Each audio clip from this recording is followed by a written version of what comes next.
Bienvenidos a mentalweb.net. Es un placer tenerlos con nosotros. Los invitamos a interactuar por Twitter con el hashtag Enmascarados. En el día de hoy les vamos a presentar Enmascarados, límites del vínculo terapéutico en pandemia. Y es un placer para mí, además de un estado muy agradable, estar en contacto con Gema, con la licenciada Gema Calero. Ella es psicóloga sanitaria dentro del equipo de OAPS y Psicoterapia en Madrid, en donde realiza psicoterapia individual de adolescentes y adultos. Tiene experiencia clínica en el hospital de día, grupos multifamiliares y centro de personas diagnosticadas con trastorno mental graves. Además, miembro del Comité Científico Internacional de la SATPE y es la que ha provocado esta idea de compartir algo que se ha hecho tan cotidiano y tan frecuente entre nosotros y que me parece muy interesante poder poner en tensión y problematizarlo y poder simbolizarlo con el lenguaje y a partir de ahí compartirlo entre nosotros en Mental, un portal de profesionales para profesionales.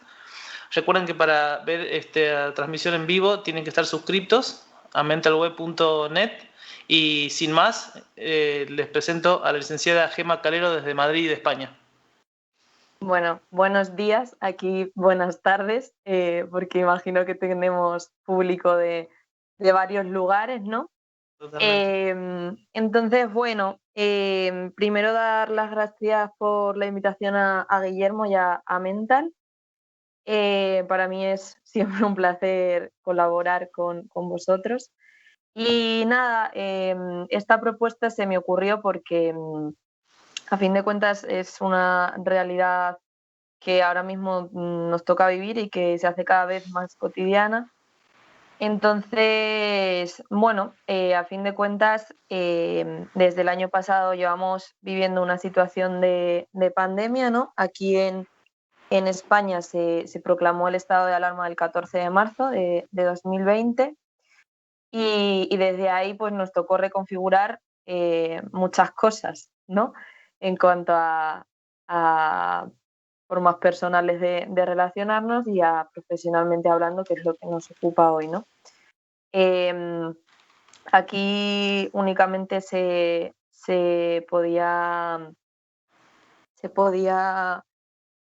trabajar si se correspondía con un trabajo esencial, o sea, trabajar en el sentido de salir afuera a trabajar. Evidentemente, si uno podía teletrabajar con medios online podía, nadie se lo prohibía, pero el salir de casa sí que estaba limitado a trabajos esenciales, como gente que trabajaba en el supermercado, como médicos, enfermeros, etcétera, etcétera, ¿no?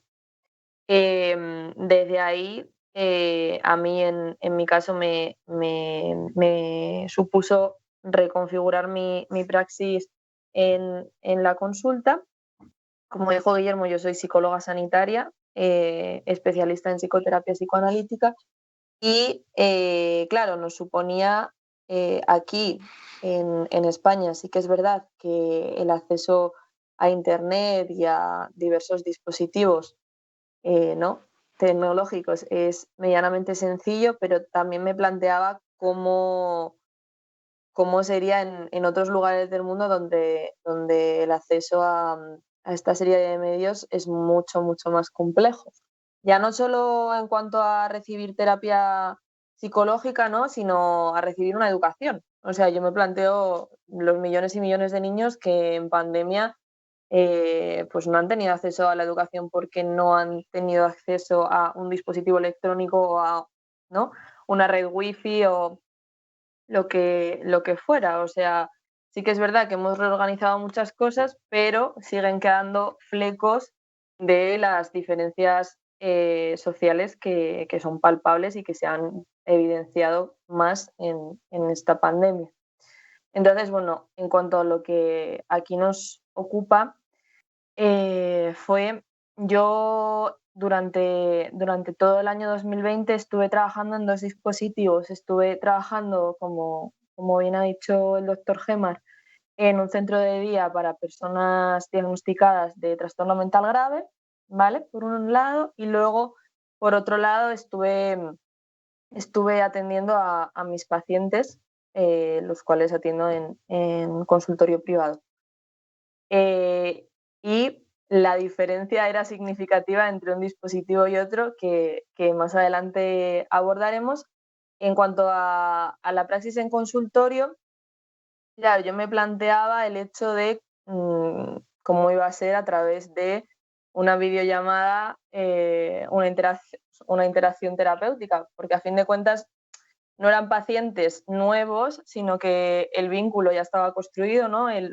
Ya se había dado ese lugar de confianza, de exponerse un poquito, de tratar temas que cuestan y que duelen muchas veces, pero claro, a fin de cuentas había una pantalla de por medio, lo cual podía suponer una limitación o, bueno, en este caso un acercamiento al otro de la forma que buenamente se podía. Entonces, nada, yo a todos mis pacientes les planteé que como al principio no sabíamos cuánto iba a durar el estado de alarma, comenzar a realizar las sesiones de psicoterapia vía videollamada, a lo cual la mayoría de los pacientes aceptaron, ¿vale? Sí que es verdad que comentándolo con otros compañeros de profesión, hubo pacientes y hubo personas que el online se les hacía como, o bien se les dificultaba porque el espacio que tenían, no sé, vivían con las familias y precisamente no, o sea, la problemática era con las familias, entonces pues no tenían un espacio privado para poder tener sus sesiones, por lo tanto decidieron eh, dejar la terapia esos meses y luego retomar. Luego también hubo otras disposiciones de pacientes que no veían que les fuera a ser el mismo tipo de trato en videoconferencia que en lo presencial y en lo tangible. Y luego hubo otros, como la mayoría de mis pacientes, que dijeron, ok, lo intentamos y vemos cómo va.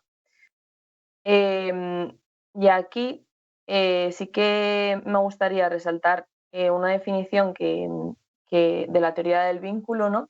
Que hay múltiples definiciones, que es la de Caes, que dice que el vínculo implica una lógica distinta a la que organiza el espacio intrapsíquico del sujeto, ya que no es la suma de dos o más sujetos, sino un espacio psíquico construido, o sea, diríamos co-construido a partir de la materia psíquica implicada en sus relaciones, especialmente a través de las relaciones inconscientes que las organizan y los acoplamientos o emparejamientos que los individuos singulares producen en el encuentro entre ellos.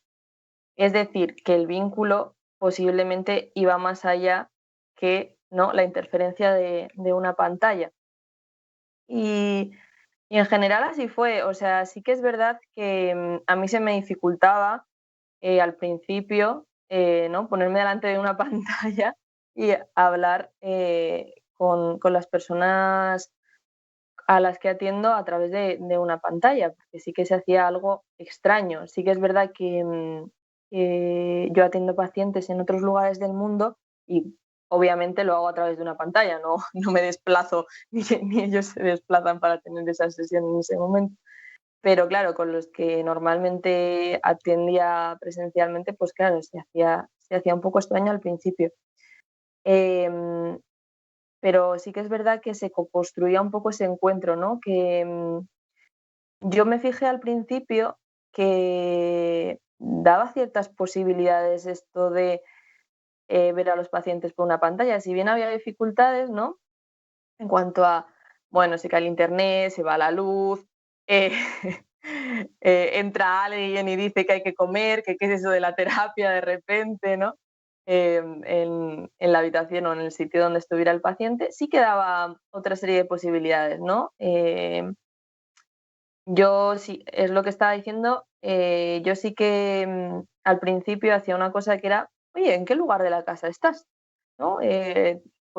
Puedes hablar sin ningún tipo de dificultad, tienes alguna traba, te sientes seguro. Un poco también por construir ese encuentro y que fuera un poco también cerradito, por así decirlo, que no se nos escapara detalles que al final, pues, por ejemplo, la confidencialidad, si estás en el salón con tu marido al lado, no sé, me lo estoy inventando, mientras tienes sesión de terapia, pues no sé, vamos a exponer cosas de tu intimidad y vamos a desgranar cosas que, pues eso, es como cuando un cirujano entra en la sala, ¿no? En la sala de operaciones y empieza a operar, pues necesita que la sala esté limpia, que tenga cierto material, ¿no? Pues esto es lo mismo. Nosotros para operar en esa relación y en esa intervención también necesitamos unas condiciones. Entonces, yo pues les preguntaba, ¿no? A los pacientes, oye, ¿estás cómodo? ¿Cómo va? No sé, hagan preguntas también como, ¿cómo llevas esto, no? ¿Cómo llevas el confinamiento? Y iba muchas veces, o sea, eso que muchas veces, ¿no? Dicen ciertas teorías de que el terapeuta pues es un folio en blanco y no tiene que poner nada de sí, eh, sino que es el paciente, que en realidad el paciente es el protagonista, pero nosotros también interferimos en ese encuentro y hay que tenerlo muy en cuenta. Entonces, en esta serie de encuentros, ¿no? Yo me daba cuenta de que muchos pacientes, ¿no? También te preguntaban, oye, ¿cómo estás? ¿Tu familia está bien? ¿Cómo llevas tú también el confinamiento? Porque, claro, a fin de cuentas, es una relación significativa, ¿no? Con la cual eh, al otro se le aprecia, tanto de mi parte a los pacientes como de los pacientes a mí. Entonces, hay cuestiones que preocupan. Em, en todo esto está el concepto central de ese apego, ¿no? A fin de cuentas, y de esas experiencias que decimos algunas veces que los pacientes no tienen fuera y tienen en consulta y también les ayudan a reestructurar ciertas cosas de la fuera. Claro, el tener ese vínculo, aunque fuera una vez a la semana, una vez cada 2 semanas a través de una pantalla, bueno, pues sí, ya de manera presencial a uno le sostiene un poco, de manera virtual, si no queda otra, pues también, ¿no? Y aquí hablo de las dos vertientes, no solo del paciente. O sea, quiero decir, a mí tener cierta rutina organizada de trabajo y que no todo fuera como, bueno, estoy en confinamiento y el tiempo pasa y también me organizaba, porque, o sea, sabía que de tal a tal hora yo estaba en el centro de día, ¿no? Y de tal a tal hora yo atendía a mis pacientes. Por lo tanto, eso también me organizaba una rutina, aunque estuviera confinada en mi casa.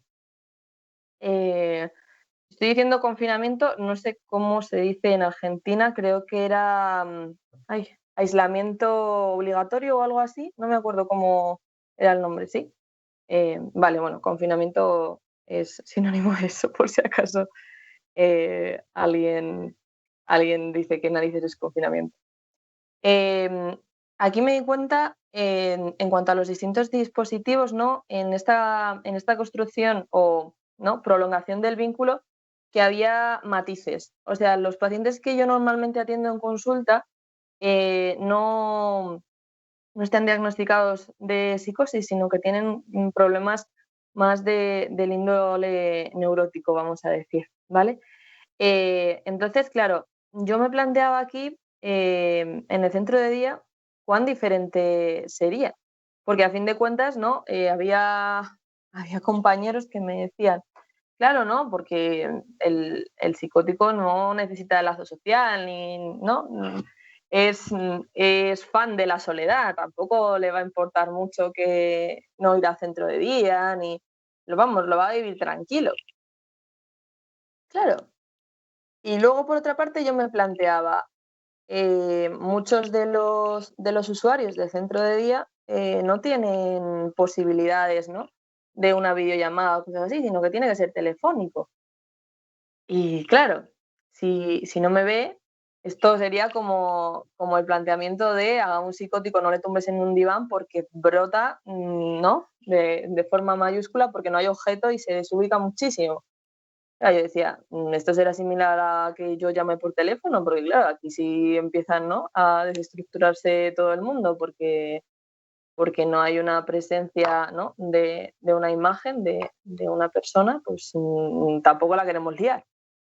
Pero no, la verdad es que la gente sí que es verdad que el cambio de paradigma y el cambio, ¿no? Lo comentábamos en el equipo, el cambio de paradigma llevó a distintos movimientos en cuanto a los usuarios. El tener que estar en casa o el estar siempre con su familia hacía que muchos de ellos te preguntasen cuándo se vuelve a centro de día. O sea, tengo la necesidad de relacionarme con otro tipo de personas y que me aporten otra serie de cosas.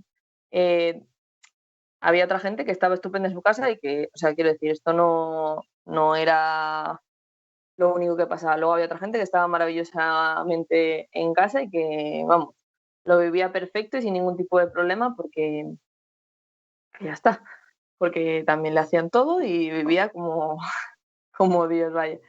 Y también había otra serie de usuarios que viraban a movilizarse, o sea, lo que normalmente no hacían, como convivían con personas mayores, se movilizaban y salían ellos a la compra o salían, ¿no? A ciertas cosas que se necesitaban en casa, eh, a por mascarillas, bueno, tapabocas o lo que fuera, y salían ellos. Y bueno, generaba ciertos movimientos, ¿no? El cambio de contexto generaba cierto tipo de movimientos, lo cual nos llevó a repensar muchas cosas en el equipo. Entonces, bueno, ahí también, en ese sentido, vimos que los pacientes, ¿no? Los usuarios que estaban diagnosticados de psicosis no es que vivieran la soledad como, "Ah, yo me tumbo aquí, divino, me aíslo del mundo y yo vivo fenomenal". No, parecía que sí que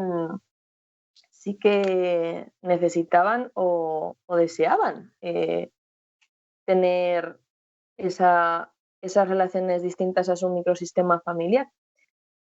También se dio un planteamiento en, nosotros en el centro de día normalmente hacemos diferentes actividades, ¿no? De apoyo social, de soporte social y claro, decíamos, ¿cómo narices reconfiguramos esto si no se puede salir?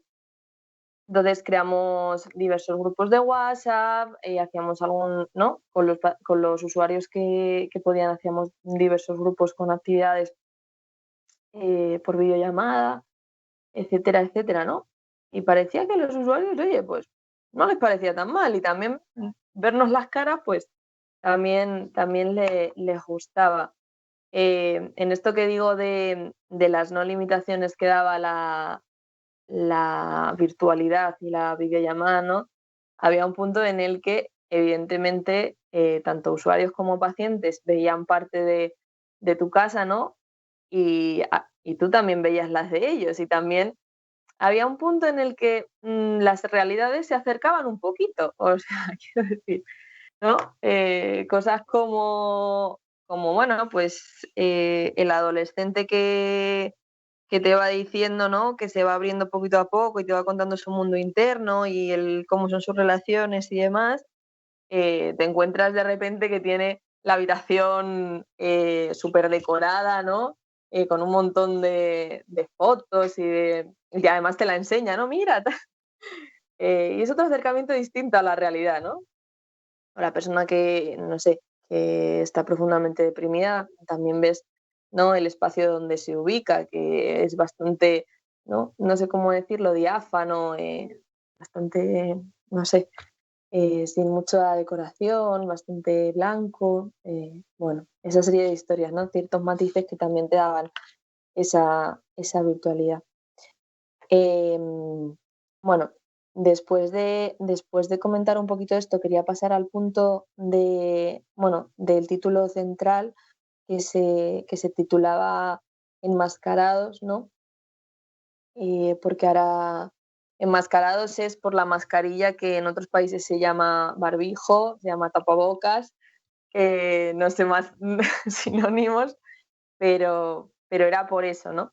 Porque, claro, después de un confinamiento de 3, 4 meses, tocaba ver cómo volvíamos, o sea, bajo qué condiciones se volvía a atender tanto a usuarios como a pacientes. Y, y el miedo estaba, o sea, no era algo ajeno, tanto por parte de los pacientes y los usuarios como por parte de los terapeutas. O sea, yo me acuerdo en el equipo de OAPSIS, comentando con mis compañeras, vale, ¿cómo vamos a redistribuir el espacio? ¿Cómo vamos a guardar la distancia de seguridad? ¿Vamos a ventilar? ¿Vamos a exigir siempre la mascarilla? ¿Qué hacemos? ¿Ponemos pantallas? ¿No ponemos pantallas? ¿No? Pantallas es la lámina esta transparente que se pone. ¿Cómo lo hacemos? ¿No? ¿Cómo redistribuimos todo el espacio? Porque a fin de cuentas, pues hombre, había mucha incertidumbre y había, a fin de cuentas, una exposición ante algo nuevo, que era un virus que había matado a centenares, a millones de personas y que tampoco íbamos a exponer a la gente a cierta peligrosidad sin cuidarnos, básicamente, por un lado y por otro.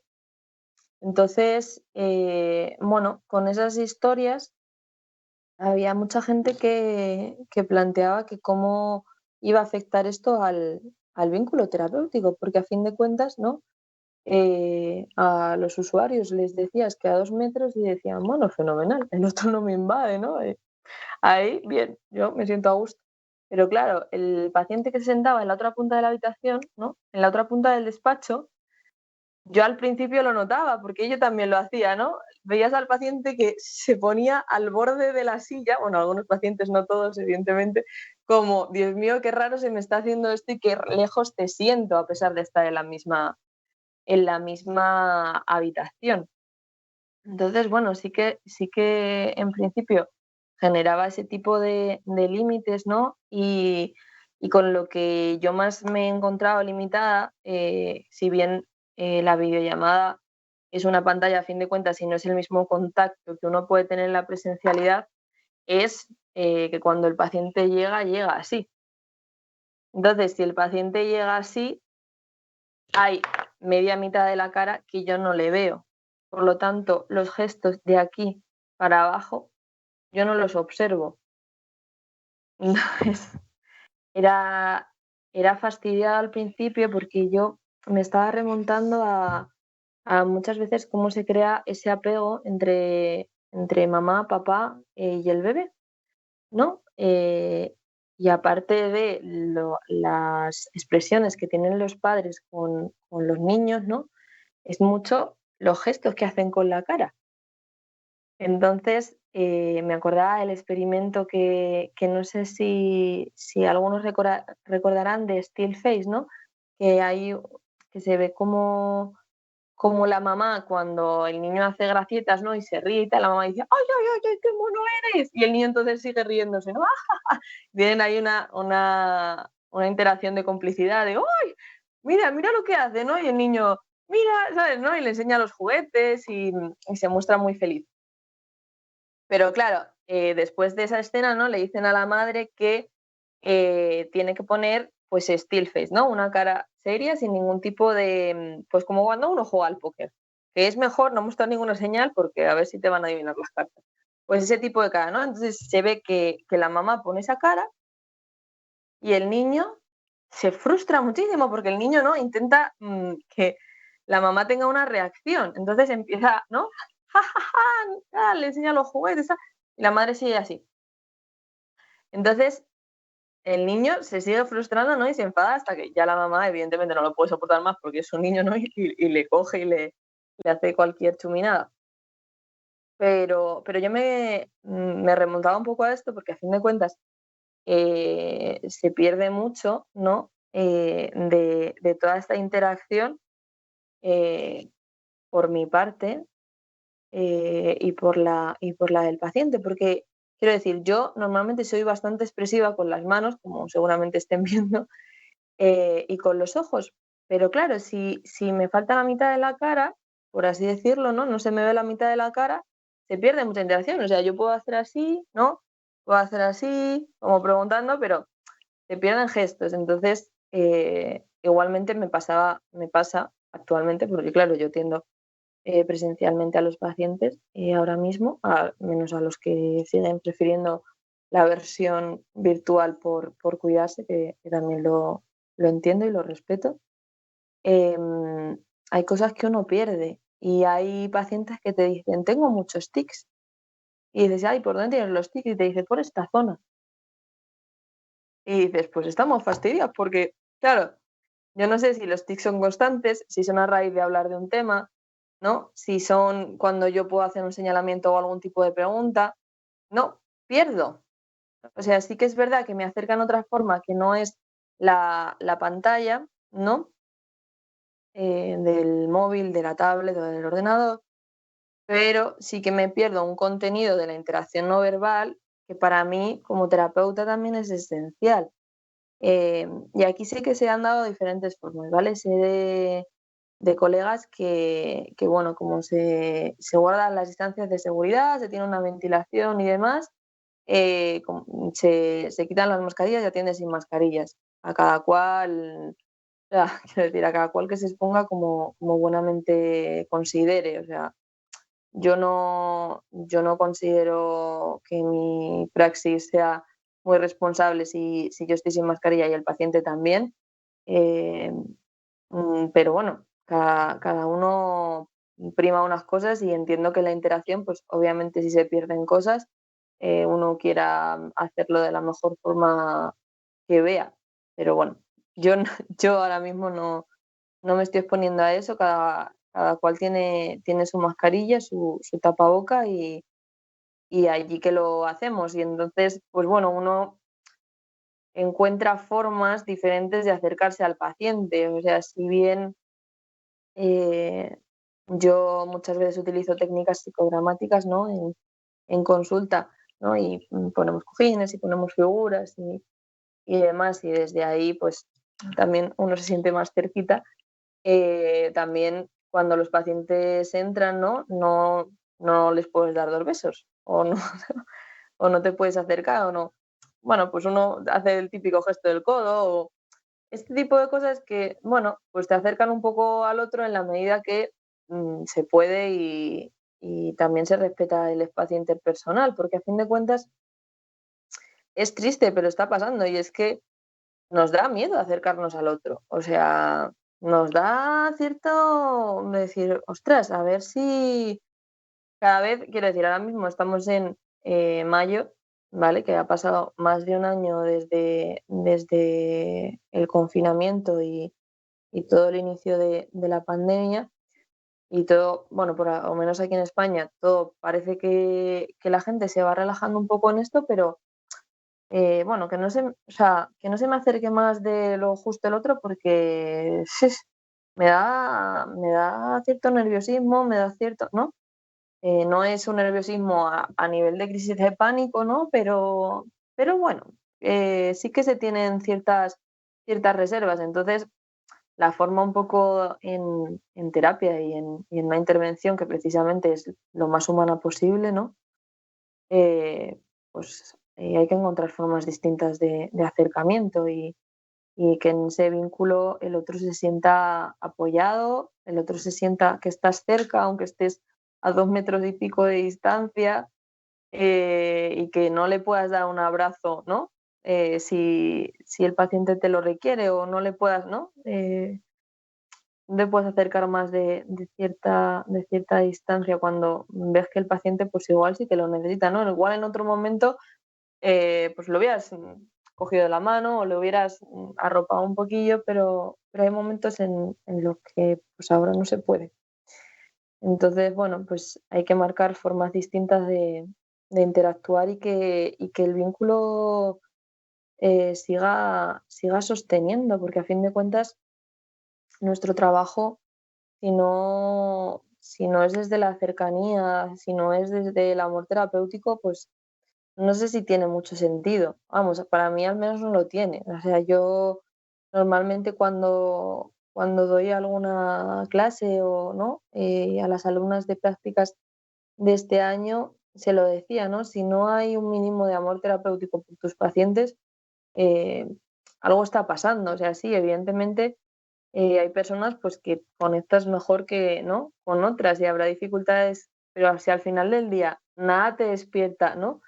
cierto, cierto vínculo y cierta cercanía con la persona que estás escuchando, pues derívala porque igual no tiene mucho sentido en esas claves que te acerques a esa persona. Pero bueno, esa, esa es mi posición.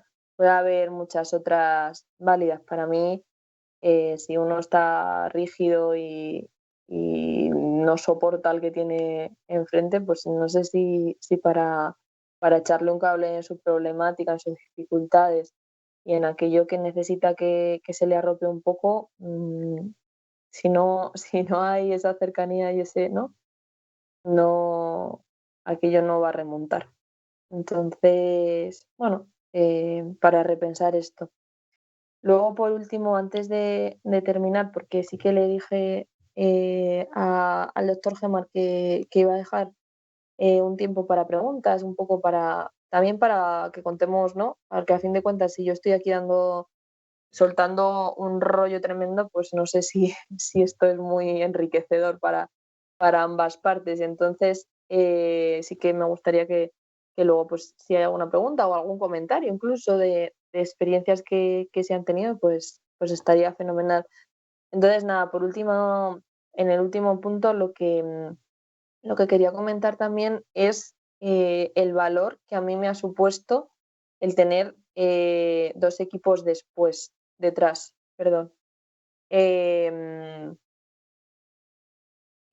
Han sido para mí bastante importantes. O sea, yo en el centro de día tenía reuniones todas las mañanas con mi equipo al comenzar la jornada y al terminarla. Y a mí eso me gustaba mucho y lo valoraba mucho en el sentido de, más allá de que fuera una intervención amplia desde diferentes perspectivas profesionales y desde trabajar en un equipo multidisciplinar, era un poco sentirte, pues eso, sentir al otro cerca, sentir que estabas acompañado en todo ese panorama que era estar encerrado en tu casa y encima, ¿no? Estar soportando, ¿no? Tus propias incertidumbres emocionales y luego apoyando a otros que también las tenían. Entonces, tener al equipo de centro de día detrás, para mí era un lujo y también tener a mi propio equipo en OAPSIS y sentirlas cerca para mí también era algo muy importante y muy valorable, porque a fin de cuentas, supongo que esto ya lo habrán oído muchas veces, pero esta es una profesión muy solitaria. Entonces, si uno no tiene un equipo detrás, uno no se toma un café con el compañero de al lado, ¿no? Por ejemplo, pongo el ejemplo de ahora porque se me está viniendo a la cabeza, ¿no?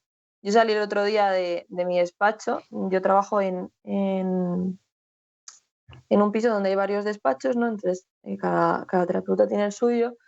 Entonces, yo salí de mi despacho y vi que mi compañera Patricia salía del de enfrente, ¿no? Y entonces yo además salía como de una tarde bastante intensa de sesiones y fue verla y simplemente con hacer hasta luego y luego bajarme y tomarnos algo, a mí, o sea, a mí eso ya como que me hizo sentir, pues eso, más segura, más tranquila. No sé, anécdotas de estas tengo miles, como ¿no? Yo dejo cierto tiempo entre pacientes para ventilar, limpiar todo el espacio y demás. También, ¿no? Eh, Vaciarme un poco la mente y conectar con el siguiente paciente, ¿no? Entonces, en esos descansos, pues si, por ejemplo, está Silvia en otro despacho y no está ocupada, pues ponernos un WhatsApp, ¿estás ocupada? No, ¿no? Y ir, aunque sea, a comentar cualquier Claro, chorrada, decir, ay, ¿tienes té de no sé cuántos? Ah, pues claro. es que a mí se me ha acabado, y, ¿no? Y ponértelo y ya, pues sentir ese sostén de equipo que es tan necesario. Entonces, bueno, para concluir, sí que es verdad que creo que hay ciertas limitaciones, ¿no? En cuanto a la construcción del vínculo en este panorama que nos ha tocado vivir ahora, pero creo que hay muchas formas que podemos utilizar para que sea un poco salvable y que se pueda sobrellevar de las mejores formas posibles. Así que, bueno, fundamentalmente eso. No sé si tienes algún comentario, Guillermo, si hay alguna pregunta por ahí. Sí, Gema, antes que nada, muchas gracias y aprovechemos para mandar un saludo a toda la gente de OPSIS. que además de seguir cuidándose y el hecho de seguir trabajando. Vos sabés que aquí en Argentina lo que pasa es que muchas personas en salud mental han dejado de trabajar. Hay varias preguntas, no sé si vamos a hacer tiempo, por eso el agradecimiento para todos los que incluso ahora mismo están trabajando y no han dejado la atención en salud mental. Creo que estaremos de acuerdo, quiero tu opinión también al respecto, que es una pandemia casi paralela con la pandemia, y al reducirse el número de personas profesionales en salud mental que estamos trabajando, aquí en Argentina se ha dado un epifenómeno bastante, si me permite, por lo menos desagradable en términos profesionales, que es que los psicólogos nunca fueron declarados como personal esencial.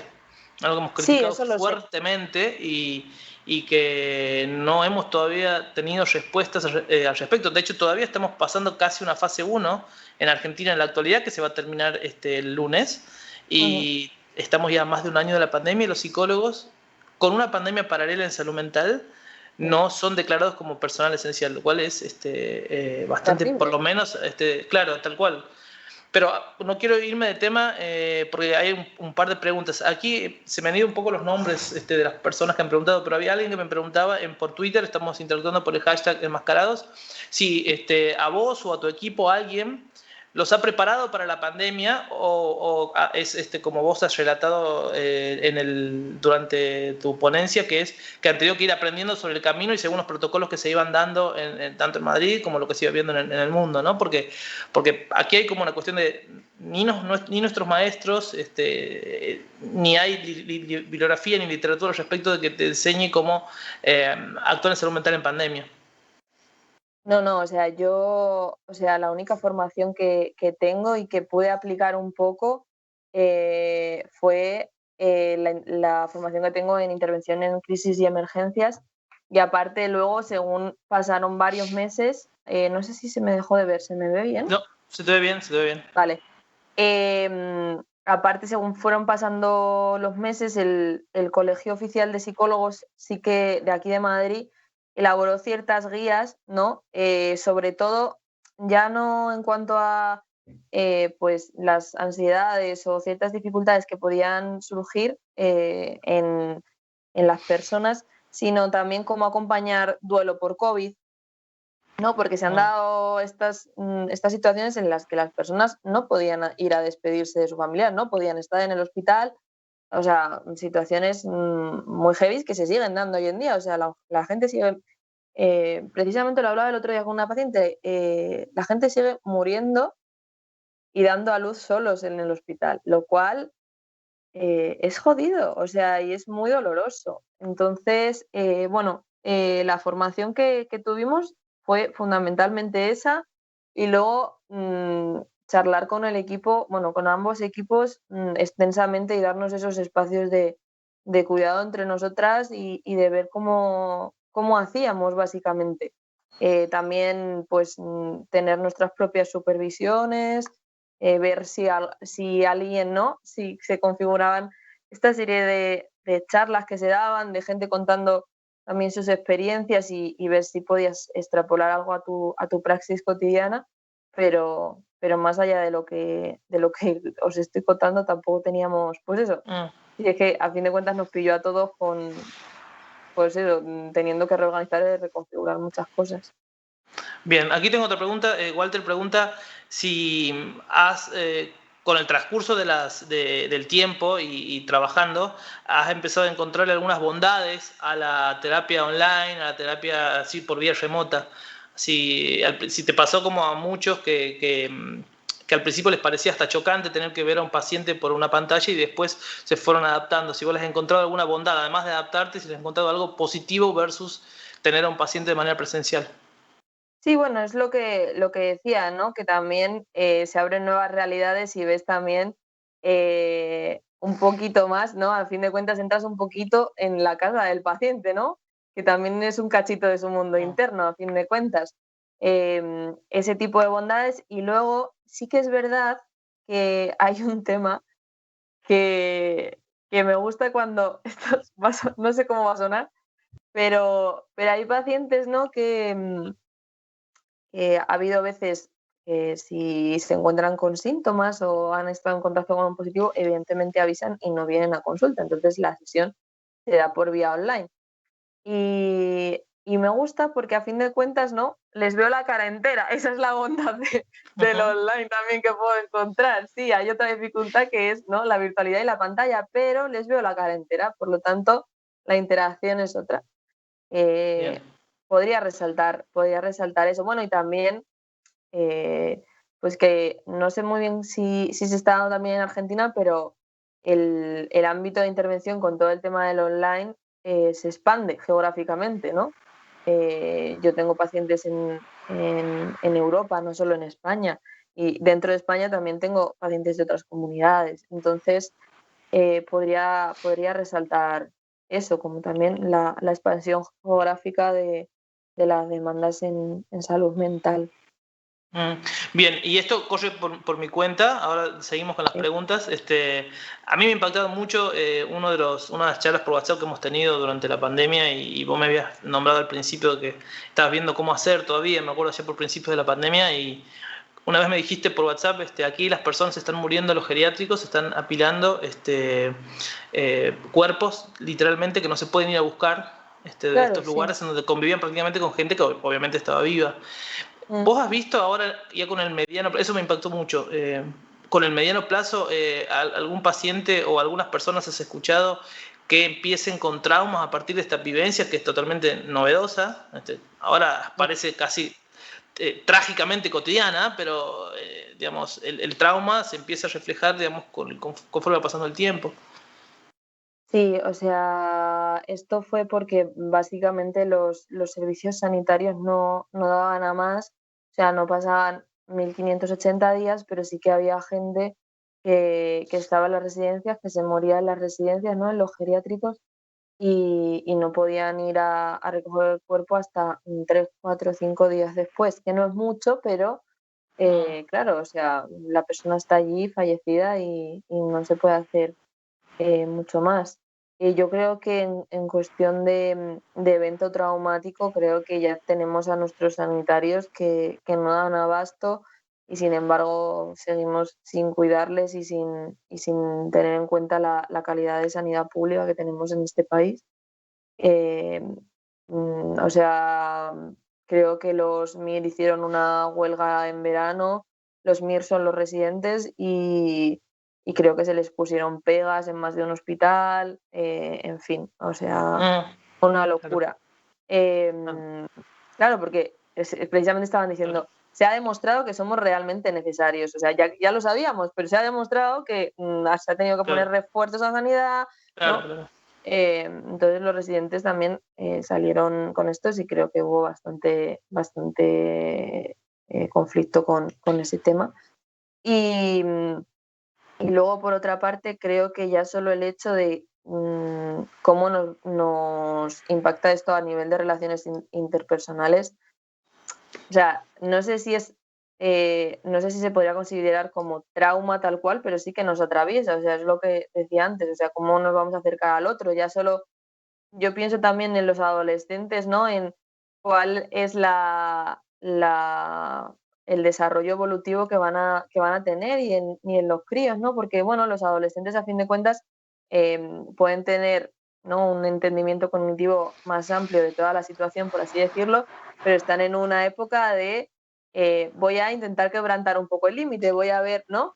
Cómo se negocia y tal, pero aquí o sea, esto es así y es así, es impepinable. Entonces, se van a dar cuestiones pues bastante, no sé si traumáticas, pero bastante impactantes en el Mm, psiquismo de las personas. Y en cuanto a lo que decías de pérdidas por COVID y demás, por supuesto, o sea, a fin de cuentas, todos los rituales que hacemos, bien sean de religiosos o no, nos ayudan a transitar esa primera, ¿no?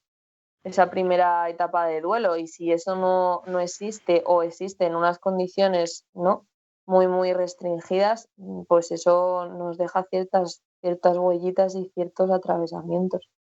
Entonces, pues sí, tocará bien. ver cómo intervenimos y cómo los elaboramos de la mejor forma posible, pero va a ser complejo, sí.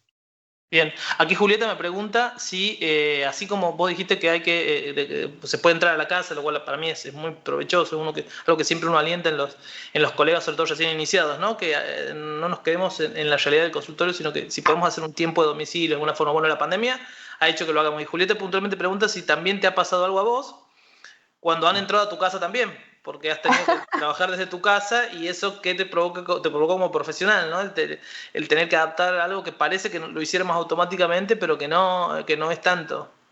Lo que me ha pasado es que yo normalmente no estaba en este espacio, estaba en otro y tenía como dos estanterías detrás, ¿no?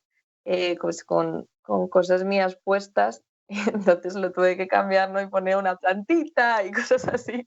Pero estaban mis libros, ¿no? Entonces los pacientes te lo decían, ¿no? Ah, tal, estás leyendo, ¿no? O, bueno, no sé, o de repente, ¿no? Yo tenía otra persona que estaba teletrabajando en la habitación de, pues eso, pegando con la mía.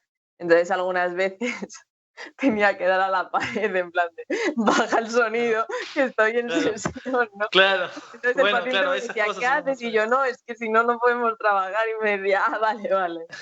claro, Ese tipo de cuestiones, pero más allá de eso, no me...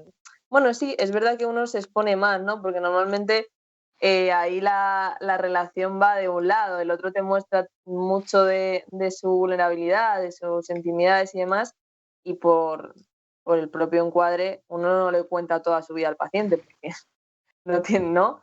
Bueno, claro, alguna autorrevelación se puede hacer ¿no? Si el momento lo requiere y si tiene un sentido dentro de la intervención, pero no le cuenta toda su vida, claro, claro, no tiene mucho sentido.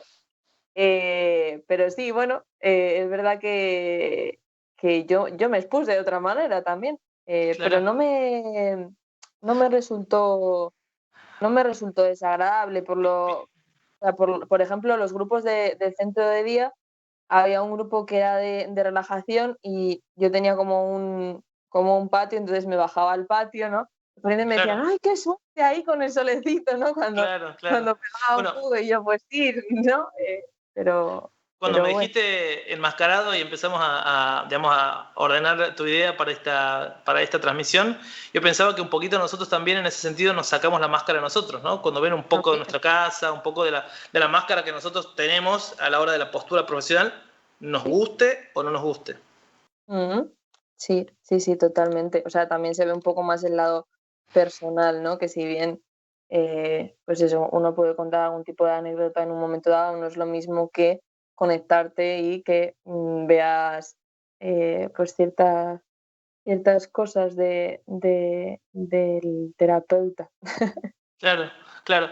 Em, ¿Has visto alguna dificultad grave que te ha limitado tener que decirle a un paciente, mira, no te puedo atender por vía virtual o en alguna patología o en algún caso en particular o en algún espectro de patología en particular?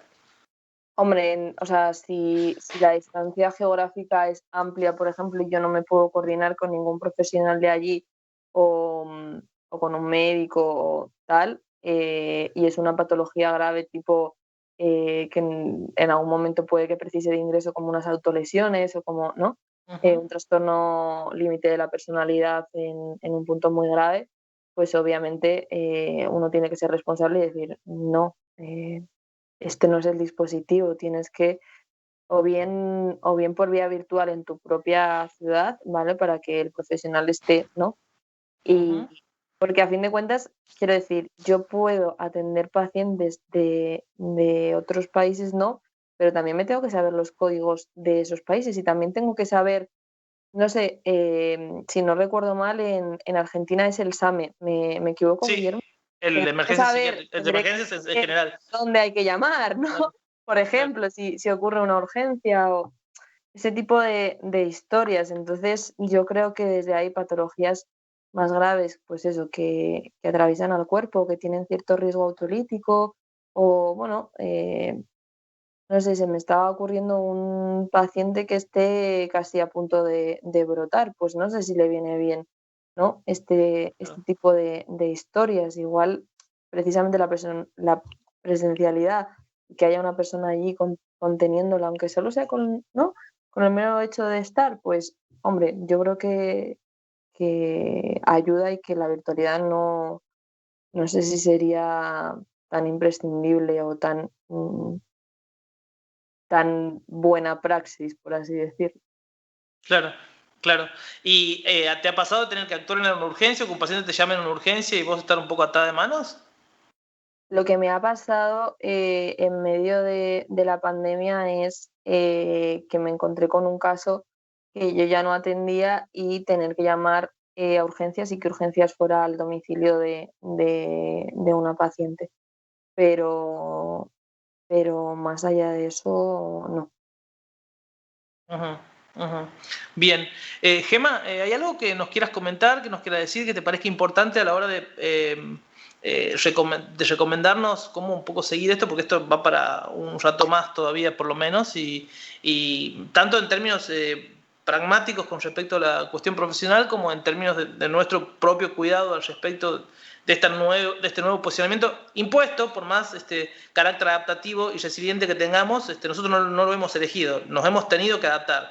Después nos Eso. puede llegar a gustar un poco más, podemos encontrar algunas bondades. Yo particularmente encuentro muchas limitaciones de lo semiológico, de lo semiológico. A mí me gusta mucho la virtualidad porque he descubierto una forma nueva de interactuar con los pacientes y probablemente conmigo mismo también, pero también reconozco las Claro. limitaciones, sobre todo de lo semiológico, ¿no? La presentación del paciente, la actitud del paciente, el formato de exposición con respecto a los valores preventivos físicos, los valores preventivos sentimentales. Hay algunas cuestiones que se empiezan a hacer claves en ciertas estructuras o en ciertos determinados momentos de las patologías que a veces son difíciles, por no decir imposibles, de valorar objetivamente en la cuestión virtual o remota. Mm. Y, y en base a eso uno también tiene que empezar a adaptar sus propias limitaciones sin que el paciente pierda una herramienta terapéutica, ¿no? Así, bueno, yo no le puedo decir que por esto tiene que venir sí o sí o tiene que ir a un lugar porque sé que no lo va a hacer, por ejemplo, ¿no? Entonces... Bueno, yo desde ahí, o sea, si se plantea desde esto es por tu cuidado y desde aquí se me queda corto para contenerte, vamos, lo que yo me he encontrado es que la gente suele aceptarlo bien, o sea, uh-huh, no se niega a ello y no es que tú vayas a desaparecer completamente de esa propuesta. Los pacientes normalmente responden, vamos, al menos lo que yo me he encontrado, no uh-huh, puedo generalizar, uh-huh. responden bien ante eso. Ujú. Y te decía, como para nosotros, para poder seguir en esta vida sin verla como algo transitorio o provisorio, o para que podamos sacar el mayor provecho posible y a la vez alguna recomendación específica que nos pudieras dejar. Yo creo que desde ahí es un poco lo que hemos comentado, Guillermo. O sea, yo creo que a pesar de, por ejemplo, o sea, yo lo digo desde Madrid. Evidentemente, me Ujú, parece una locura que los psicólogos no sean ahora mismo considerados como esenciales en Argentina, después de todo lo que está sucediendo también en salud mental. Em, pero, pero desde ahí es un poco lo que he comentado, ¿no? Más allá de que haya limitaciones en cuanto a la virtualidad, bueno, y en cuanto a, ¿no? La ujú, claro, mascarilla, yo creo claro. que, digamos, desde Madrid creo que tenemos mucha suerte en este momento de poder atender a las personas presencialmente y que se juegan otro tipo de historias, como hemos dicho, presencialmente y que aunque haya ciertas pues limitaciones, ¿no? El ver media cara, el estar a distancia y demás, creo que a fin de cuentas nuestro trabajo es un trabajo de proximidad y es lo que tenemos que transmitir al otro, que a pesar de las dificultades, bueno, pues uno se puede sobreponer a las mismas. ¿Y cómo se sobrepone? Pues no, estando Ujú, ahí, aunque sea a 2 metros de claro, distancia y total. tal. Y luego, bueno, como profesionales un poco lo que hemos dicho, o sea, yo creo que es esencial contar con un equipo, aunque sea para Mm, terminar de pasar, de atender pacientes y bajarte a tomar un café, a tomarte una Coca-Cola, a mm, charlar un rato, aunque, o sea, no tiene que ser acerca de lo que ha ocurrido en consulta, ¿no? Porque para eso ya están las supervisiones, las reuniones de equipo, etcétera, etcétera. Sino, bueno, ¿cómo te encuentras? ¿Qué vas a hacer el fin de semana? No sé. Yo creo que eso también despeja mucho la mente y crea menos presión dentro de todas las restricciones que ahora mismo tenemos. Entonces, por ahí también uno canaliza sus propios estados emocionales pues eso, de incertidumbre, de ansiedad, de madre mía, qué cuadros se están dando en el presente, ¿no? Fundamentalmente yo creo que eso parece muy generalista, pero es un montón contar Ujú, ujú, con esa serie de reuniones, aunque sea, no sé, cuando charlamos, ¿no? Tú y yo y decimos, bueno, vamos a tener una videollamada dentro de X tiempo simplemente para saber ujú, cómo nos va un poco la vida. Yo creo que eso ya genera un sostén un poco distinto. ujú. Gema, Este, es una máscara distinta o es una máscara más en tiempo de pandemia? ¿Es una máscara distinta o es una máscara más? Yo creo que es una máscara que uno necesita hacerse para protegerse de ciertas cosas, porque si Ujú, no se derrumba, ujú, ujú. ¿no? Bueno, Y que quiero decir, y que si la máscara es adaptativa, no sé, no me parece, o sea, si se juegan otras cosas y que se te fastidian otras cosas y te genera malestar, pues hombre, habrá que ver por qué te has creado esa, pero si te la creas y si se te hace adaptativa y protectora, pues hombre, ¿por qué no creas un poco, ¿no? esa, bien. esa muleta, por así decirlo? Gema, ha sido muy constructivo y además ha sido un placer. Bueno, Espero que para mí te haya también ha resultado lo más sido cómodo posible. enriquecedor. ¿Mm? Muchas gracias. Nos encontramos en el próximo streaming. En la propuesta los invitamos a suscribirse por mentalweb.net. Gema, vos sos parte del espacio. Le agradecemos de nuevo a la gente de APSI Psicoterapia allá por Madrid y seguimos en contacto y a disposición. Nos leemos en Mental. Saludos Muchas para todos. gracias. Buen Hasta día, buen luego, fin un de semana. saludo. Buen día.